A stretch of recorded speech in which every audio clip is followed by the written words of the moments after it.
Hello everyone, it's me Uncle John. Today I am going to read Harry Potter and the Sorcerer's Stone, Chapter 1, The Boy Who Lived, pages 7 and 8.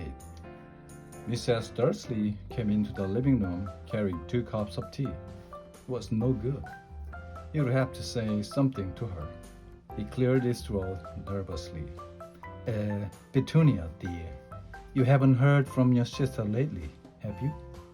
As he had expected, Mrs. Dursley looked shocked and angry. After all, they normally pretended she didn't have a sister. No, she said sharply. Why?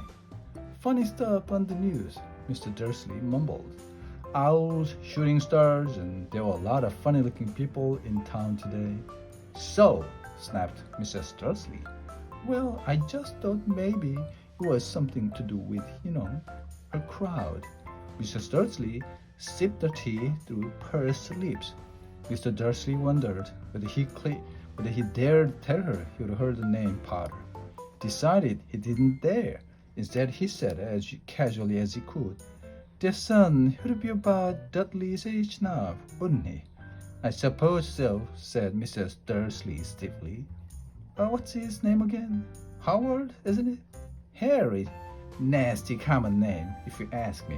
Oh, yeah, said Mr. Dursley, his heart sinking horribly. Yes, I quite agree. He didn't say another word on the subject as they went upstairs to bed. While Mrs. Dursley was in the bathroom, Mr. Dursley crept to the bedroom window and peered down into the front garden. The cat was still there. It was staring down the privet drive as though it were waiting for something. Was he imagining things? Could all this have anything to do with the Potters? If it did, if it got out that they were related to a pair of, he didn't think he could bear it. The Dursleys got into bed. Mrs. Dursley fell asleep quickly, but Mr. Dursley lay awake, turning it all over in his mind. His last comforting thought before he fell asleep was that even if the Potters were involved, there was no reason for them to come near him and Mrs. Dursley. The Potters knew very well what he and Petunia thought about them and their kind.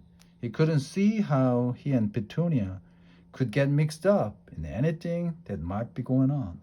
He yawned and turned over. It couldn't affect them. How very wrong he was. Mr. Dursley might have been drifting into an uneasy sleep, but the cat on the wall outside was showing no sign of sleepiness. It was sitting as still as a statue, its eyes fixed unblinkingly on the far corner of a privet drive. It didn't so much as quiver when a car door slammed on the next street, nor when 2 owls swooped overhead. In fact, it was nearly midnight before the cat moved at all. A man appeared on the corner the cat had been watching, appeared so suddenly and silently you'd have thought he would just popped out of the ground. The cat's tail twitched and its eyes narrowed.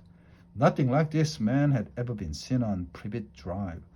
He was tall, thin, and very old, judging by the silver of his hair and beard, which was long enough to tuck it into his belt. He was wearing long robes of purple cloth that swept the ground, and high-heeled, the buckled boots.